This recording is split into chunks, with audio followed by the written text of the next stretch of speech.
Le bordereau de chargement commercial. J'espère que vous avez déjà entendu parler de ce document. Alors, pour ceux qui sont dans le domaine de la distribution de boissons, je suis qu'ils ont déjà entendu parler de ce document. C'est quoi le bordereau de chargement commercial? Ou bien le bordereau de chargement d'un commercial? En réalité, c'est un bordereau de livraison, comme la majorité des bordereaux, mais c'est juste que ce document a été dédié à un commercial. Alors, je vous avais expliqué par le passé que au niveau des distributeurs ou bien des opérateurs de boissons, il y a ceux-là qu'on appelle des commerciaux. Bon, bien sûr que ce n'est pas tous les distributeurs, hein, mais pour la majorité, il y a ceux-là qu'on appelle des commerciaux. Un commercial, c'est une personne qui travaille auprès d'un distributeur de boissons et qui effectue les opérations de vente porte à porte. Alors, ceci étant, comment ça se passe?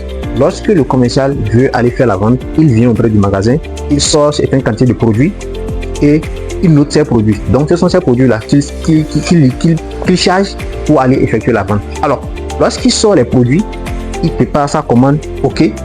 Avant de charger ces quantités-là dans son moyen roulant pour aller effectuer la vente, il y a un document qui est utilisé pour noter les quantités des produits qui ont été sortis du magasin. Donc, c'est ce document-là qu'on appelle le bordereau de chargement commercial. C'est un document en 2 exemplaires, un pour le commercial lui-même et un pour le responsable gestionnaire du stock qu'on appelle couramment le magasinier. Donc, les deux, une fois la commande préparée, les deux viennent et notent à leur tour chacun.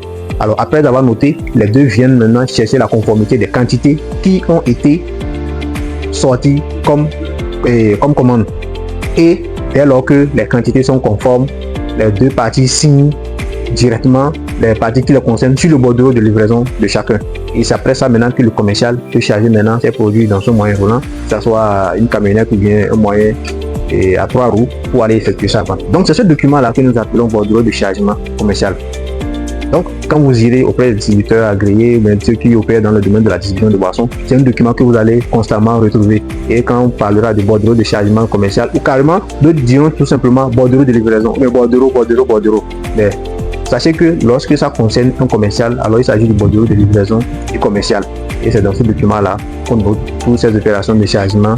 Et c'est ce document également qui permet de faire le retour, parce que dans une vidéo précédente on avait eu à parler du retour commercial. Donc c'est dans ce même document là qu'on note le chargement, et lorsqu'il va venir faire son retour, c'est dans ce document également qu'on note les quantités de produits ramenés, et ensuite c'est ce document qui nous permet de dégager les quantités vendues et si possible même calculer la vente avant que la facture ne lui soit établie. Donc voilà ce qu'il y a à savoir en ce qui concerne le bordereau de chargement et commercial. J'espère que vous avez appris quelque chose de plus.